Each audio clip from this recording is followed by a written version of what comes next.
नमस्कार मैत्रिणींनो, रशू सेवा रेसिपीमध्ये तुमचे मनापासून स्वागत। आज मी तुम्हाला बटाट्याचे पराठे कसे तयार करायचे ते सांगणार आहे। पण बटाट्याचे पराठे हे झटपट आणि लवकरात लवकर कसे तयार होतील ते मी आज तुम्हाला सांगणार आहे। जर तुम्ही ऑफिसला कामाला जातात किंवा तुम्ही कुठल्या ड्युटीवर आहे तर अशा वेळी आपल्याला झटपट बटाट्याचे पराठे हे तयार करता येत नाही आणि आपल्याला वेळ लागतो। ती भाजी तयार करा, मग त्यात खूप सारे मिरच्या वाटा किंवा त्यात कोथिंबीर टाका, ह्या सगळ्या गोष्टी आपल्याला खूप जड जातात आणि आपल्याला ही प्रोसेस खूप लेंदी वाटते। मग त्याऐवजी काय करायचं, त्याऐवजी आपण फक्त बटाटे उकडून त्यामध्ये थोडेफार मसाले घालून आपल्याला बटाट्याचा पराठा हा पट्टापट लाटता येतो आणि तोही अतिशय चविष्ट लागतो। चला तर मग सुरू करूया आजच्या रेसिपीला। मी एक छोटा कुकर घेतलेला आहे, त्यात 3 बटाटे टाकलेले आहे आणि ह्या मी पाणी टाकणार आहे आणि हे बटाटे फक्त 3 ते 4 शिट्ट्यांमध्ये शिजवून घेणार आहे। बटाटे जोपर्यंत शिजत आहे तोपर्यंत आपण पराठ्यांसाठीची कणिक भिजवून घेऊया। कणकीची प्रोसेसही मी तुम्हाला सांगणार आहे, कारण आपल्या पोळीपेक्षा ती थोडीशी वेगळी ट्रिक आहे, त्यामुळे तुमचे पराठे हे खूप मऊसूत आणि खूप सॉफ्ट होतात। मी इथे गव्हाचं पीठ घेतलेलं आहे, ह्या पिठामध्ये मी थोडं अंदाजे मीठ घालणार आहे। त्यानंतर इथे थोडी, जर तुम्हाला बटाट्याच्या पराठ्याला रंग येऊ द्यायचा असेल तर तुम्ही हळदही यात घालू शकतात। हळद ऑप्शनल आहे, तुम्हाला वापरायचे नसेल तर तुम्ही नाही वापरली तरी चालेल। आता ह्या पराठ्यांना कसे भिजवायचे आहे, आपण पोळीला जशी कणिक भिजवतो त्यापेक्षा थोडी सॉफ्ट, म्हणजे त्यापेक्षा थोडी नरम कणिक आपल्याला भिजवायची आहे, म्हणजे आपले बटाट्याचे पराठे हे तुटणार नाहीत। आता आपण कणिक ही मळून घेऊया।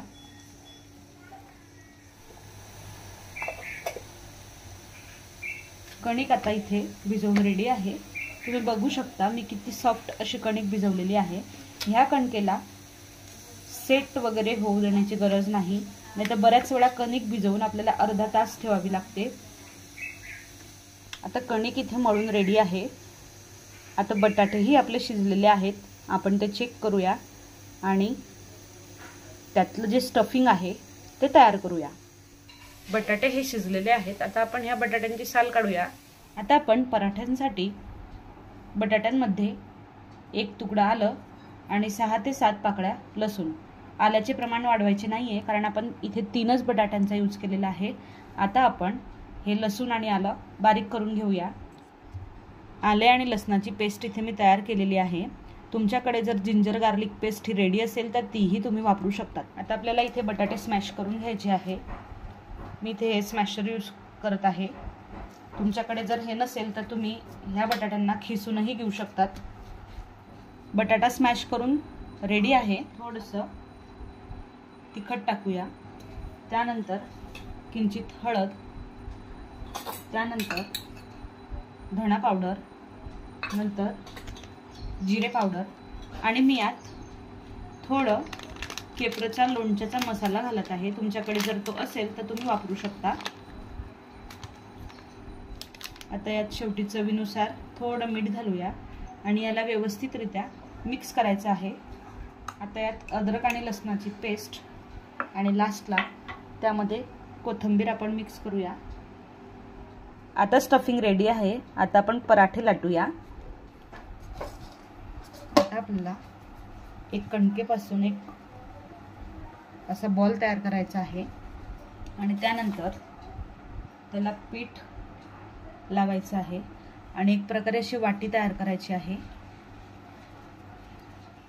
आता आपल्याला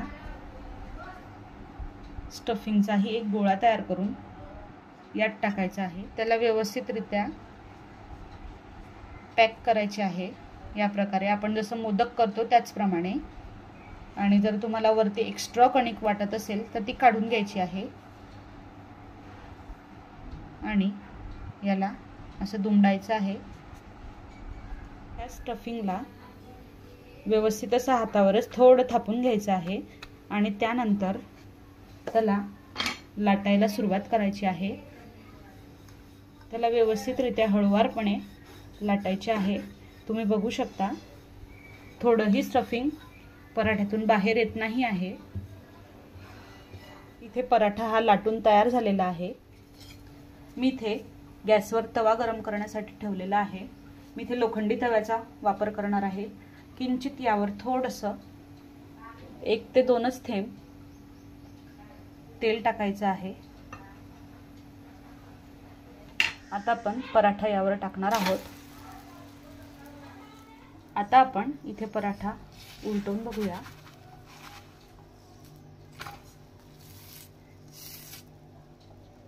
थोडंसं यावर आता आपल्याला तेल टाकायचं आहे।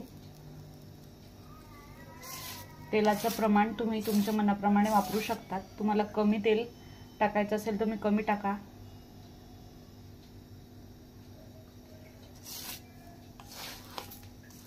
किंवा बिना तेलाचेही तुम्ही त्याला करू शकतात। हे बघा, पराठा एकदम छान असा फुललेला आहे। परत आपण त्याला आता पालथं मारूया।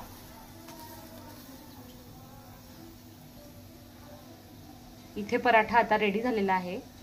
तुम्हाला जर लवकरात लवकर पराठा हा तयार करायचा असेल तर तुम्ही ह्या पद्धतीने पराठा हा तयार करू शकतात आणि हा खायलाही चविष्ट लागत आहे। तुम्हाला जर का माझी रेसिपी आवडली असेल तर प्लीज माझ्या चॅनलला लाईक, सबस्क्राईब आणि शेअर करा। थँक्यू।